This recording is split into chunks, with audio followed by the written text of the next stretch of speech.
हवस् सबैलाई मेरो नाम दिपेश तपाईहरु हेर्दै हुनुहुन्छ टेक्निकल ब्रदर्स च्यानल र आज चाहिँ हामीसँग अनरको तर्फबाट अनर 90 भन्ने मोडल आएको छ र यसको चाहिँ आज हामी अनबक्सिङ गर्न गइरहेको छौं र अनर 90 मा चाहिँ हामीले दुईटा भेरिएन्ट पाउँछौं एउटा चाहिँ 12GB RAM 256GB भेरिएन्ट एउटा चाहिँ 12GB RAM 512GB भेरिएन्ट र प्राइस हेर्ने हो भने चाहिँ एकदमै एग्रेसिभै देखिन्छ यसको प्राइस चाहिँ हामीले जुन स्टार्टिङ भेरिएन्ट चाहिँ 12256 बाट पाउँछौं 12256 को प्राइस चाहिँ 58990 प्राइस भनेको 59 प्राइस रहेको छ भने अर्को चाहिँ 5000 एड गर्नुभयो भने फेरि 12512 त्यसको चाहिँ 64000 प्राइस रहेको छ। आज चाहिँ हामी यसको अनबक्सिङ प्लस क्विक रिभ्यु तपाईहरुको लागि दिने छौं र यसको चाहिँ अनबक्सिङ सुरु गरौँ।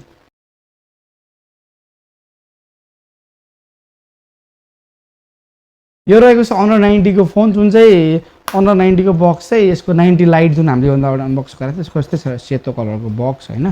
ट्यागको बक्स खोल्नेबित्तिकै फर्स्टमै हामीले फोन पाउँछौँ जुन चाहिँ प्लास्टिकमा र्याप गरेको छ। यो तपाईहरुले कलर हेर्न सक्नुहुन्छ हामीसँग यो भएको कलर चाहिँ पिकक ब्लू भन्ने कलर रहेको छ। यसलाई पनि साइडमा राखेर यसको एसेसरिज तर्फ लाग्छौं के बक्समा हामीले एसेसरिजहरु पाउँछौं भनेर। यसमा तपाईको आइएमआई स्टिकर जुन चाहिँ मलाई पुरानो हुवावेको फोनहरुमा चाहिँ यस्तो स्टिकरहरु छुट्टै हुन्थ्यो के बक्समा। नर्मली आजकलको फोनहरुमा चाहिँ हुँदैन। यो चाहिँ मलाई यो हुवावेको पुरानो भाइब्स यसले चाहिँ याद दिलायो हैन। यसलाई साइडमा राखौं। त्यसपछिबाट मुनिपट्टि पाउने भनेको हामीले डकुमेन्टेसन्सहरु पाउँछौं जुन युजर गाइडहरु यसमा छ हैन। त्यसपछिबाट पाउँछौं हामीले सिलिकन केस जुन चाहिँ नर्मली हरेक ब्रान्डमा पाउँछ। यसमा पनि देखिरहेका छौं नर्मल खालको सिलिकन केस रहेको छ। यसलाई साइडमा राखौं। त्यसमा चाहिँ तपाईको हामीलाई एडाप्टर दिएको छ जुन चाहिँ 66 वाट को चाहिँ एडाप्टर रहेको छ जुन चाहिँ फास्ट चार्जर भनौं यूएसबी एडाप्टर रहेको छ र यसमा चाहिँ हामीले केबल पाउँछौं जुन चाहिँ USB type A to type C cable रहेको छ। अब हामी अर्को कुरा पनि यसमा पाउँछौं जुन चाहिँ अनर 90 को लाइटमा पनि देखेको थियौं र 90 मा पनि पाउँछौं जुन चाहिँ हामीलाई यसमा स्प्लिटर दिएको छ एउटा चाहिँ जुन चाहिँ यो फोनमा चाहिँ हामीले 3.5mm हेडफोन ज्याकको अप्सन चाहिँ पाउँदैनौं। यसमा तपाईको चार्जिङ पोर्टमै हामीले हेडफोन लाउने त्यो कारणले गर्दाखेरि चाहिँ कम्पनीको तर्फबाट हामीलाई एउटा स्प्लिटर पनि यो फोनमा प्रोवाइड गरिदिएको छ जुन कुरा चाहिँ राम्रो। नर्मली यो रेन्जमा कुनै पनि ब्रान्डको हेडफोन ज्याक आउँदैन र हामीलाई स्प्लिटर पनि बक्समा दिएको हुँदैन तर यसले चाहिँ स्प्लिटर हालिदिएको छ। अब सबै कुरालाई साइडमा राखेर फोनतर्फ लाग्छौं हैन। चट्ट यो रहेको छ फोन जुन चाहिँ प्लास्टिक र्याप हामी चट्ट खोल्छौं हैन।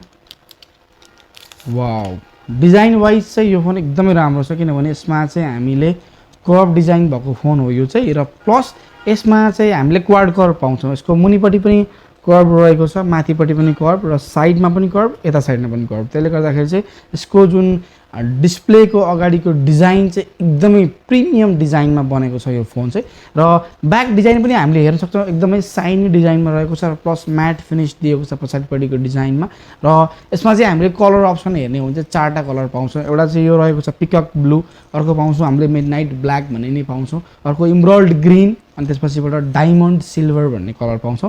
चारटा कलर अप्सन रहेको छ त्यसले गर्दाखेरि चाहिँ अब तपाईहरुले आफ्नो चोइस अनुसारले कलर लिन सक्नुहुन्छ र मलाई चाहिँ यो पिकक ब्लू र इमरल्ड ग्रीन दुईटा कलर चाहिँ एकदमै मन परेको थियो यो फोनको हैन र हामीसँग चाहिँ यो अहिले पिकक ब्लू भन्ने कलर रहेको छ र यो फोनलाई चाहिँ अब हामी बुट गर्छौं र बुट गर्नुभन्दा अगाडि यसको पोर्ट्स एन्ड बटनको कुरा गर्नु पर्दा चाहिँ हामीले मुनिपट्टि टाइप सी पोर्ट पाउँछौं साइडमा स्पिकर ग्रिल अर्को साइडपट्टि चाहिँ हामीले सिम ट्रे पाउँछौं जुन चाहिँ हामी चेक गर्छौं सिम ट्रे चाहिँ के छ भनेर हैन।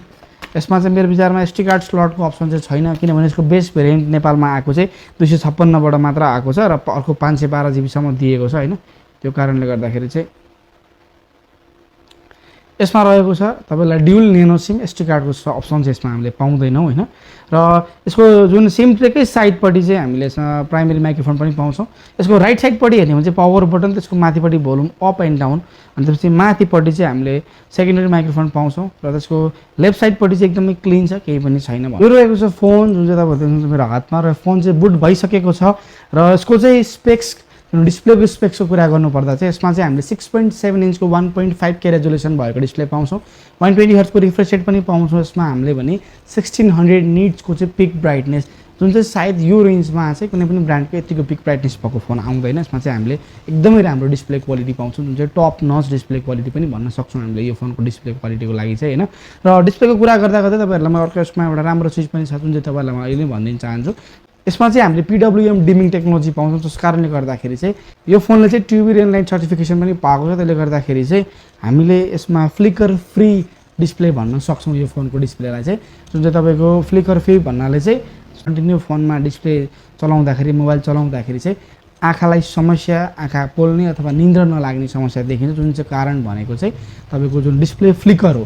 तपाईँको यसमा चाहिँ वर्ल्डकै सबैभन्दा कम डिस्प्ले फ्लिकर हुने भएको कारणले गर्दाखेरि चाहिँ यो सर्टिफाइड डिस्प्ले हो, फ्लिकरिङ एकदमै कम छ र आँखाको लागि एकदमै राम्रो भनेर चाहिँ अनर ब्रान्डले चाहिँ क्लेम गरिरहेको छ।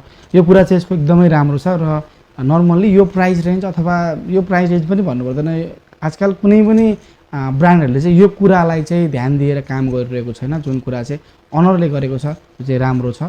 र यसको चाहिँ अब हामी प्रोसेसरको कुरा गर्नुपर्दा चाहिँ यसमा हामीले क्वालकम स्न्यापड्र्यागन 7 Gen 1 को प्रोसेसर पाउँछौँ। अलरेडी युज भइसकेको प्रोसेसर हो यो, तपाईँको अलिकति ओभरक्लक्ड बनाएर लिएर आएको छ यो चिपसेटलाई चाहिँ। र चिपसेट हेर्ने हो भने चाहिँ चिपसेटको स्पेक्समा चाहिँ यो 4 नैनोमिटरको चिपसेट रहेको छ, 5G चिपसेट रहेको छ, म्याक्सिमम क्लक स्पिड 2.3 GHz को म्याक्सिमम क्लक स्पिड छ भने यसमा चाहिँ।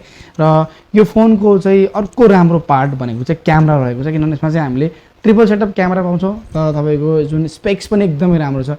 मेन सेन्सर 200 मेगापिक्सलको रहेको छ, 12 मेगापिक्सलको अल्ट्रा वाइड पनि पाउँछौँ हामीले यसमा र 2 मेगापिक्सलको चाहिँ डेप्थ सेन्सर पाउँछौँ हामीले यसमा। र फ्रन्ट क्यामेरा चाहिँ यसको एकदमै राम्रो छ, किनभने फ्रन्टमा चाहिँ हामीले 50 मेगापिक्सलको क्यामेरा पाउँछौँ। जसको कारणले गर्दाखेरि चाहिँ यदि तपाईँहरू एकदमै धेरै सेल्फी फोटोहरू खिच्नुहुन्छ भने चाहिँ तपाईँहरूको लागि चाहिँ यो फोन एकदमै पर्फेक्ट छ, किनभने यसको फ्रन्ट क्यामेरा एकदमै राम्रो छ। र फ्रन्ट क्यामेराबाट पनि हामीले भिडियो रेकर्ड गर्दाखेरि चाहिँ यसमा हामीले 4K 30 fps भिडियो रेकर्ड गर्न सक्छौँ। फ्रन्टमा पनि र ब्याकमा पनि हामीले 4K 30 fps को रेकर्डको अप्सन पाउँछौँ हामीले यसमा।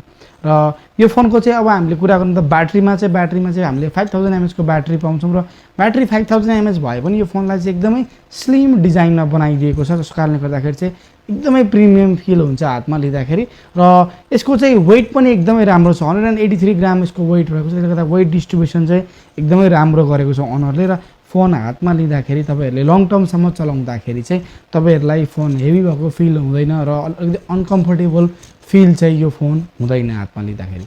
यसमा चाहिँ हामीले android version 13 out of the box पाउँछौँ, जुन चाहिँ यसमा आफ्नै म्याजिक युआई आउँछ, जसको चाहिँ भर्जनहरू पनि 7.1 म्याजिक युआई देख्न सक्छौँ हामीले यो फोनमा चाहिँ। यसमा चाहिँ हामीले LPDDR4X ऱ्यामको सपोर्ट पाउँछौँ र यसमा चाहिँ UFS 3.1 छ, जसको कारणले गर्दाखेरि रिड एन्ड राइट स्पिड पनि एकदमै राम्रो छ यो फोनमा चाहिँ। र गेमिङको कुरा गर्नु त हामीले PUBG चाहिँ यसमा मिडियम टु हाई सेटिङसम्म हामीले PUBG खेल्न सक्छौँ। यो फोनमा चाहिँ हामीले मोनो स्पिकर पाउँछौँ, जसको कारणले गर्दाखेरि चाहिँ साउन्ड क्वालिटी चाहिँ ठिकै छ। र यसको चाहिँ फुल डिटेल रिभ्यू चाहिँ हामीले नेक्स्ट भिडियोमा ल्याउँछौँ। त्यो दिनसम्मको लागि हाम्रो च्यानल हेर्दै गर्नु होला। हस्, धन्यवाद।